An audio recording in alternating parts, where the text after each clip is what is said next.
Coba lihat itu, sepertinya ada orang baru pindah ke rumah yang di sebelah. Ujar Hardi seraya menunjuk keluar jendela. Ibunya yang bernama Bu Ramai itu pun ikut mengintip melalui jendela yang menghadap langsung ke rumah sebelah. Terlihat ada sebuah mobil pickup putih yang membawa barang-barang pemilik baru rumah kosong itu. Mereka menurunkan barang-barang mereka dengan dibantu oleh sopir pickup. Melihat itu, Bu Ramai lantas menyuruh Hardi untuk membantu tetangga baru mereka tersebut. Hardi yang merupakan anak pemalu itu sempat menolak, namun karena sang ibu menarik tangannya, Hardi pun terpaksa menuruti. "Assalamualaikum.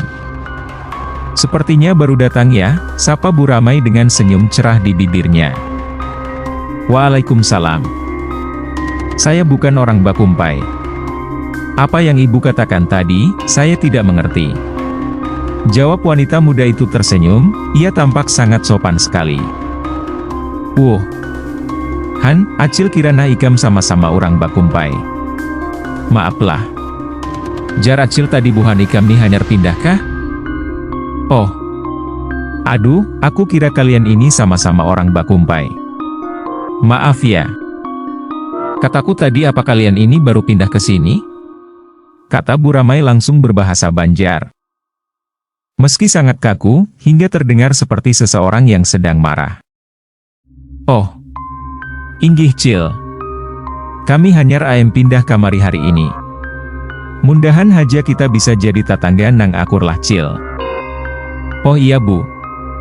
Kami baru saja pindah kemari hari ini. Semoga kita bisa jadi tetangga yang akur ya Bu, jawab wanita itu tersenyum ramah. Bu Ramai mengangguk, ia mendorong Hardi untuk segera ikut membantu menurunkan barang-barang tetangga baru mereka itu. Sementara suami si wanita itu menghampiri istrinya dan Bu Ramai yang sedang mengobrol. Nah ini laki ulun Cil. Nah ini suami saya Bu. Ucap si wanita yang bernama Aloh itu memperkenalkan suaminya. Ngaran ulun Isai Cilai. Nama saya Isai Bu. Umaheh, raminya kita nah bata tanggaan ka ini. Suka banar aku buhan ikam tinggal di sini nih. Senangnya kita bertetangga seperti ini. Bahagia sekali aku, kalian tinggal di sini. Setelah berkenalan selaku tetangga, Bu Ramai kemudian membantu Aloh untuk menyusun barang-barang yang sudah dipindahkan ke dalam rumah. Buhan ketuh guringan di kamar Hunjun, maksudku kamar di atas itu kah? Kalian tidur di kamar atas itu kah? Tanya Bu Ramai terdengar bercampur-bercampur antara bahasa Bakumpai dan bahasa Banjar. Inggih Cil ai. Soalnya kamar di bawah nih hagan tamu haja kaina. Iya Bu. Karena kamar di bawah ini diperuntukkan bagi tamu saja nanti. Bu Ramai mengangguk. Bibirnya membentuk huruf O, matanya menatap ke kamar atas lalu kemudian bergidik. Entah apa yang beliau sembunyikan saat itu.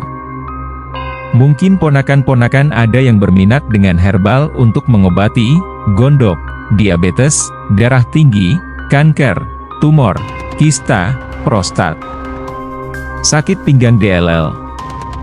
Ada juga minyak-minyak Kalimantannya seperti jumput penarik rejeki, raja penunduk, wibawa, melati, Arjuna, Dewi Sinta, Semar Kuning, 7 bidadari, penunduk 3 khasiat khusus yang sudah berumah tangga, pangkanang, lantuk penjaga rumah, kebun, saluang mudik dan lain-lain. Kenapa Cil? Kenapa Bu? Tanya Aloh yang melihat gelagat aneh dari Bu Ramai. Ah, kada napa-napa Aloh ai. Anu nah Acil rasa hendak buli nah, hendak mamasak. Kaina ke rumah Acil lah. Kita makanan kina. Ah, tidak, bukan apa-apa. Anu, itu. Ibu rasa mau pulang dulu. Mau memasak. Nanti ke rumah ibu ya, kita makan bersama, jawab Bu Ramai gelagapan. Inggih insya Allah Cilah. Bu Ramai mengangguk, lalu ia bergegas keluar rumah. Rupanya Hardi masih berada di pelataran bersama Isai.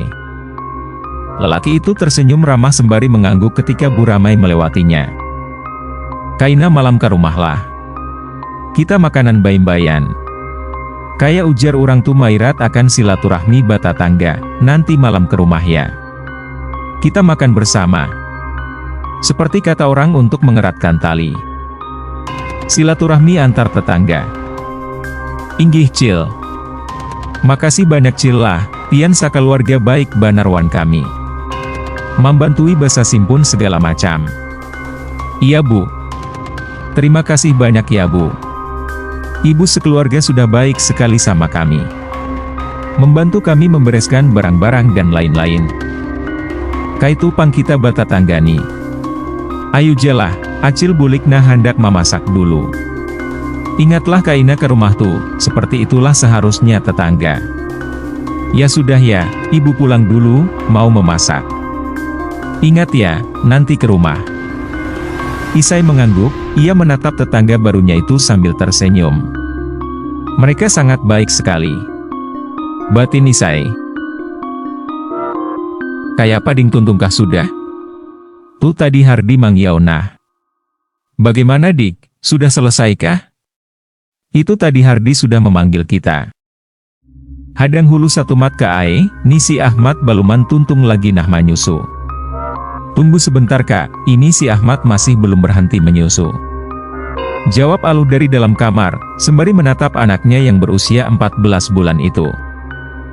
Sudah nenyalah, kita kasubalah pulang naklah. Tadi di kiau sudah kita sayang ai.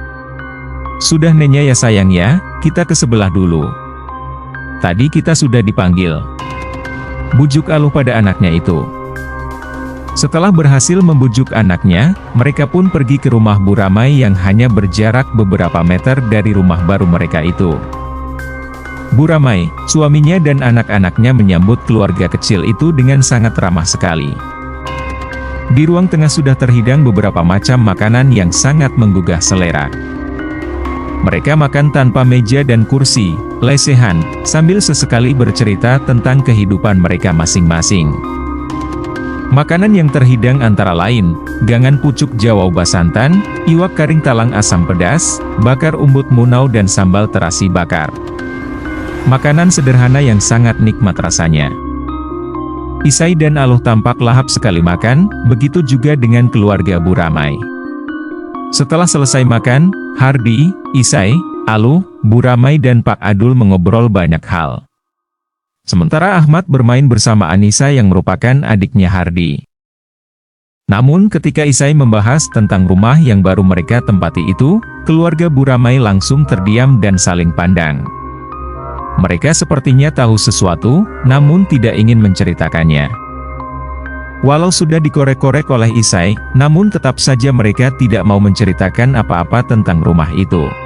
Tinanya ada nang dikulim buhannya soal rumah kita niding ae, tetangga kita itu sepertinya menyimpan sesuatu rahasia tentang rumah kita ini dik. Ujar Isai saat mereka sudah berada di rumah. Para sapian haja tuka ae. Mungkin perasaanmu saja itu. Sementara di rumah Bu Ramai, Ida talu ebeh lah ema ewen melai si humajite?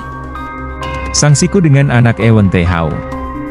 Apa tidak apa-apa mereka tinggal di rumah itu ema?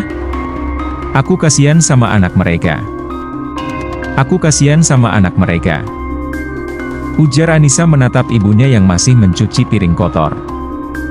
Benyembeh kihnis, elah hawas mamikir jijida-jida. Ikau hakunlah humajite kosong hindai. Diam sajalah Nis, jangan terlalu memikir yang tidak-tidak. Memangnya kamu mau kalau rumah itu kembali kosong? Tanya Bu Ramai menoleh pada anaknya dengan mata melotot. Anissa menggeleng, bulu di tubuhnya seketika merinding. Tiru helu Emma lah. Tidur duluan ya Emma. Pamit Anissa sebelum pergi tidur. Aku tulaklah. Pamit Isai pada istrinya yang masih menyusui Ahmad. Inggi, pian hendak makan apa kaina? Nyaman ulun masaki akan, iya. Kamu mau makan apa nanti? Biar ku masakkan. Handa ayam masak asam pang asanya niding ae liurku. Aku ingin ayam masak asam saja sepertinya dik. Inggi. Tidak berapa lama setelah Isai pergi, Ahmad pun tertidur. Sama seperti kebanyakan emak-emak pada umumnya yang menjadikan momen tidur anak menjadi sebuah kesempatan besar untuk mengerjakan pekerjaan rumah tangga, Aluh pun perlahan-perlahan turun dari kasur dan berjalan keluar kamar. Tubuhnya terasa sangat sakit terlebih di bagian bahu kanan, mungkin akibat ia yang semalaman tidur menghadap ke sebelah kanan saja. Aluh meregangkan otot-otot tubuhnya sebelum memulai pekerjaan rumah. Lalu ia mulai menyapu, mengepel, menyusun pernak-pernik di ruang tamu, membongkar piring-piringnya yang masih di dalam kardus, hingga menyikat kamar mandi dan WC yang masih sedikit kotor. Hingga tak terasa waktu pun berlalu begitu cepat. Aluh duduk di kursi plastik yang berada di dapur sambil menatap ke seluruh ruangan dapur yang sudah bersih kinclong. Ia tersenyum puas dengan hasil kerjanya. Tiba-tiba terdengar suara tangisan kejar dari anaknya, yang membuat Aluh langsung terperanjat kaget begitu menyadari bahwa anaknya ia tinggalkan sudah sangat lama di dalam kamar. Namun belum hilang rasa kagetnya setelah mendengar suara tangisan tadi, ia malah kembali dikagetkan oleh keberadaan anaknya yang sudah ada di ruang tamu. Astaga, kayak Pak Ikam turun nak. Astaga, bagaimana kamu bisa turun nak? Ujar Aluh langsung mengangkat tubuh kecil anaknya tersebut, ia memeriksa seluruh bagian tubuh anaknya, takut kalau ada yang terluka. Ada bau anyir yang tercium di sekitar tubuh anaknya. Namun saat itu Aluh terlihat acuh saja dan tetap fokus menenangkan anaknya yang menangis. Tidak berapa lama setelah anaknya tenang, terdengar suara Bu Ramai memanggil Aluh. "Luh, handan nukar sayur kah Ikam? Luh, kamu mau beli sayur kah?" "Inggih Cil. Hadangi satu mat, ulun ma ambil duitnya dulu." "Iya Bu. Tunggu sebentar, saya ambil uangnya dulu," jawab Aluh. Saat ia keluar, terlihat Bu Ramai tengah mengobrol bersama seorang perempuan yang di pelataran rumahnya. "Sini loh. Ni orangnya jiba jual sayur lau nah. Kemari loh. Dia ini orang yang menjual sayur dan ikan-ikanan," panggil Bu Ramai. Aluh dan Bu Ramai terlihat asik memilih sayur mayur serta ikan diselingi mengobrol berbagi resep masakan. "Buring kasih Ahmad? Ahmad tidur ya?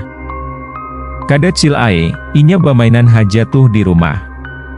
Tadi wani banar turun pada tangga pas ulun basi simpun asa takajut ulun melihat ia timbul-timbul sudah di bawah." "Tidak Bu, dia sedang bermain di rumah. Cuma tadi itu saat saya sedang beberes rumah, dia turun sendiri lewat tangga, sampai kaget saya saat melihat dia sudah ada di bawah," cerita Aluh. "Urang jangan ditinggalkan anak sorangan di rumah. Kada boleh, kaina dipainani urang halus. Anak kecil tidak boleh ditinggalkan di rumah sendirian. Nanti malah ditemani makhluk halus," ujar Bu Ramai. Aluh tersenyum. "Inggih Cil ae. Amun malam ulun kada wani jua maninggal akan." "Iya Bu. Kalau malam, saya juga tidak berani meninggalkannya. Kada malam aja pangluh ae. Siang gin kada boleh anak ditinggal sorangan. Bukan hanya malam saja loh. Tapi siang hari pun anak tidak boleh ditinggal sendiri."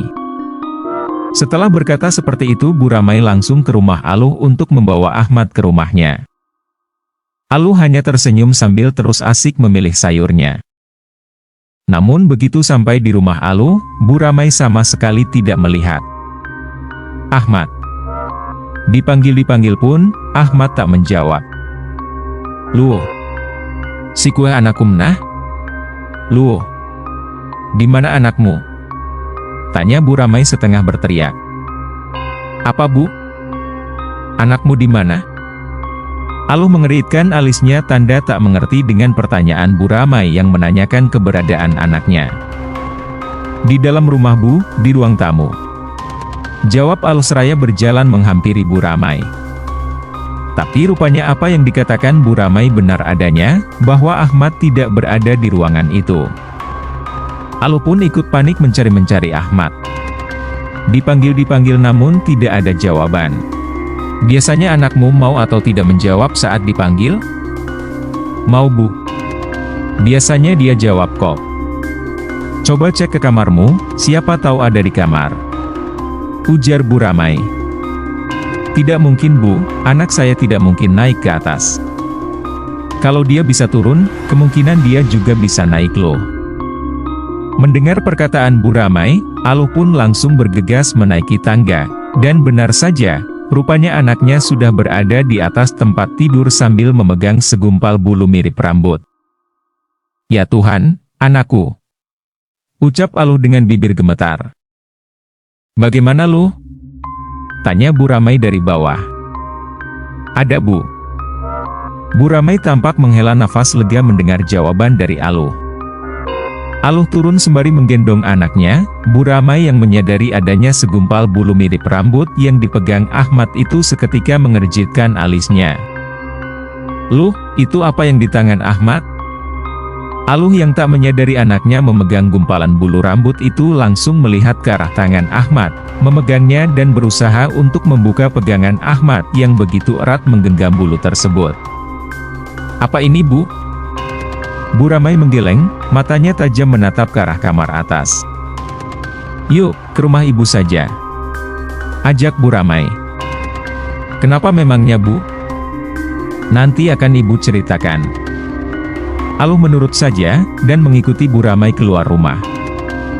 Sebelum kalian menempati rumah itu, apa kalian sudah tahu cerita masa lalu rumah tersebut?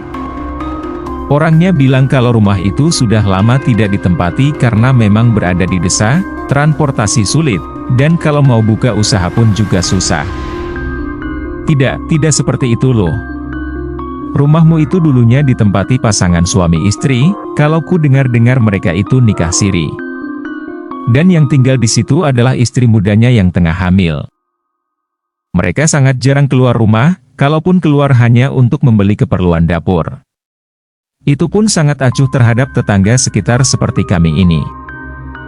Dengar-dengar katanya mereka itu sembunyi dari amukan istri tua. Mereka juga terdengar sering bertengkar sampai teriak-teriak. Dan seingatku mereka tinggal di rumah itu hanya bertahan sekitar beberapa bulan saja. Setelah suaminya itu pergi meninggalkan dia di desa ini. Tidak lama istri mudanya itu kami temukan gantung diri. Dengan sebagian anggota tubuh sudah mengeluarkan bau tak sedap. Aku jadi sampai curiga itu karena dia tidak keluar rumah selama beberapa hari. Bahkan untuk menjemur pakaian pun tidak, biasanya kan dia itu 2 hari sekali mencuci dan menjemur pakaian. Tapi waktu itu tidak ada sama sekali. Padahal sandalnya masih ada di luar rumah. Bahkan jemuran yang sudah kering pun masih ada di luar rumahnya. Ku ketok-ketok pintu, tapi tidak ada yang menjawab. Lalu si Hardi berinisiatif untuk masuk guna membuka pintu. Karena kami ingin memasukkan pakaiannya yang berada di luar tersebut ke dalam. Tapi rupanya begitu Hardi berhasil masuk ke dalam, ia mencium bau yang tidak sedap seperti bau bangkai di dalam rumah. Setelah pintu dibuka aku pun masuk dan benar saja bau tidak enak menyebar di dalam rumah itu. Lalat juga banyak sekali. Saat itu aku mencoba naik ke kamar atas untuk memeriksa barangkali ada bangkai kucing atau tikus yang mati di atas, karena lalat-lalat itu beterbangan dari sana. Tapi, begitu aku berada di depan pintu kamar tersebut, aku sangat takut dan kaget melihat perempuan itu sudah mati dengan leher terikat tali. Itu pertama kalinya aku melihat mayat bunuh diri dengan mata kepalaku sendiri. Rasanya sangat takut, perutku mual, kepalaku mendadak pening. Aku hampir pingsan saat itu, cerita Bu Ramai. Aluh mendengarkan dengan seksama cerita Bu Ramai. Alisnya pun tampak berkerut. Mayatnya lalu dimakamkan di pemakaman umum desa. Karena kami selaku warga desa sama sekali tidak mengetahui asal-usul perempuan itu. Dan sampai saat ini, tidak ada orang yang mencarinya. Nah, setelah tragedi bunuh diri itu, di rumah tersebut mulai banyak terjadi hal-hal aneh. Seperti suara teriakan di tengah malam, suara tangisan menjelang maghrib dan puncaknya itu. Ketika satu keluarga menempati rumah tersebut. Si suaminya itu seorang guru, dan istrinya ini seorang ibu rumah tangga yang mengasuh 2 orang anak. Anak pertama mereka laki-laki kalau tidak salah usianya 7 tahunan. Dan anak bungsunya itu sekitar 2 tahunan. Awalnya tidak ada yang terjadi, semuanya berjalan seperti biasa. Bahkan suara-suara aneh dan kejadian ganjil pun tidak ada lagi, ya mungkin karena sebelumnya rumah itu sudah dibersihkan. Tapi ketika istri guru ini mulai membuka usaha kecil-kecilan berjualan pentol dan gorengan, dia kan lebih sering berada di luar rumah sementara anaknya yang 2 tahun itu dibiarkan di dalam kamar sendirian. Nah pada saat itu entah bagaimana tiba-tiba anaknya yang berada di dalam kamar itu menghilang. 24 jam kami mencari bersama para warga, namun anak itu sama sekali tidak ditemukan. Padahal semua pintu ditutup dan dikunci. Hanya jendela saja yang terbuka. Tapi kan tidak mungkin anak usia 2 tahun bisa memanjat naik jendela setinggi itu. Lalu bagaimana anaknya Bu? Tanya Aloh penasaran. Setelah hampir 2 hari, anaknya ditemukan di bawah kolong ranjang. Di tubuh anak itu banyak lendir dan bau tubuhnya juga anyir. Anak itu benar-benar lemas dan langsung dibawa ke rumah sakit kota. Setelah itu ibu dan kedua anak tersebut tak pernah lagi kembali ke desa ini. Kata suaminya, mereka terus pulang ke kampung istrinya. Lalu tidak lama setelah itu, suaminya juga pindah dari sini. Lalu rumah itu kosong sampai kemudian kalian menempatinya. Makanya tadi itu aku sangat panik saat kamu tinggalkan anakmu di rumah sendirian. Jadi maksud ibu rumah yang kami tempati sekarang ini menjadi angker setelah kasus bunuh diri itu? Iya.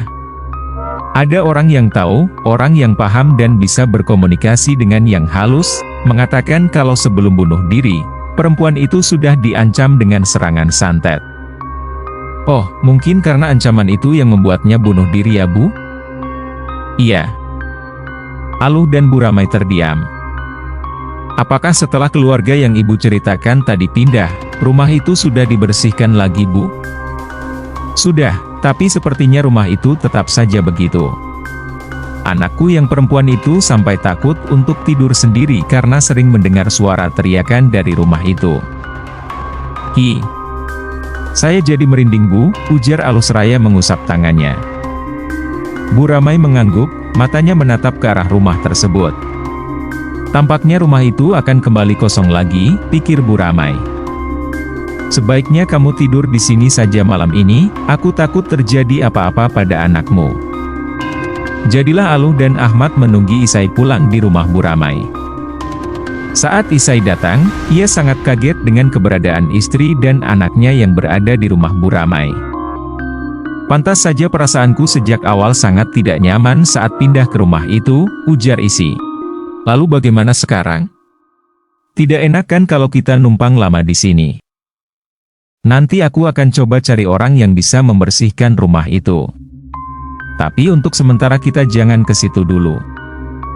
Mohon izin ya Bu, itu pun kalau Ibu berkenan, kami bertiga ikut menginap di sini untuk sementara saya mencari orang yang bisa membersihkan rumah itu. Tentu, boleh. Jangan sungkan dua. Kami malah senang kalau kalian di sini, jawab Bu Ramai dan suaminya bersamaan. Terima kasih banyak ya Bu. Kami selaku orang yang tinggal di dekat rumah itu sangat terganggu dengan hal dua aneh yang selalu terjadi di rumah tersebut. Mengharap pemiliknya membersihkan rumah itu sepertinya sudah tak bisa diharapkan. Karena beberapa kali dibersihkan. Tapi keadaan rumah itu tak berubah. Jadi kalau memang kalian mau tetap tinggal di sini dan membersihkan rumah itu, kami sangat senang dan kami akan membantu sebisa kami. Singkat cerita, setelah beberapa hari, akhirnya Isai berhasil menemukan orang yang bisa membersihkan rumah itu. Beliau adalah seorang laki dua yang berusia sekitar 45-an. Beliau juga merupakan seorang pengajar silat bagi anak dua, dan juga ahli dalam pengobatan non-medis. Kita sebut saja nama beliau, Amang Rusdi. Saat Amang Rusdi masuk ke dalam rumah itu, matanya langsung tertuju pada tangga rumah. Amang Rusdi langsung mengambil botol air dari dalam tas hitamnya. Beliau menciprat duakan air itu ke setiap sudut ruangan bawah, lalu setelah di bagian bawah selesai, beliau pun melanjutkan ke bagian atas. Di bagian atas itulah beliau duduk sangat lama tepat di tengah dua kamar. Untuk sesaat rumah terasa berayun, namun itu hanya sebentar. Setelahnya Amang Rusdi turun ke bawah, di mana Isai sudah menunggu. Beliau meminta agar Isai mencarikan sesuatu yang tidak disebutkan namanya. Malam itu Hardi dan Pak Adul juga ikut ke rumah sebelah untuk melihat jalannya ritual pembersihan rumah tersebut. Mereka berdua membantu sebisanya, namun oleh Amang Rusdi mereka bertiga disuruh untuk menunggu di bawah sementara beliau melakukan ritual di atas. Berjam-jam mereka bertiga menunggu tanpa tahu apa yang dilakukan oleh Amang Rusdi di atas sana. Namun meski begitu mereka masih mendengar sayup-sayup doa yang dibaca oleh Amang Rusdi di atas. Sekitar hampir pukul 12 malam, Amang Rusdi turun dengan keringat dingin membasahi wajahnya. "Bagaimana, Mang?" "Sudah, insya Allah kalian tidak akan diganggu lagi." "Syukurlah. Tapi benarkah kalau makhluk itu sudah diusir?" "Insya Allah dia tidak akan kembali lagi." "Alhamdulillah kalau begitu. Karena rumah ini sudah beberapa kali dibersihkan oleh pemiliknya tapi makhluk itu tetap saja ada dan mengganggu," ujar Pak Adul.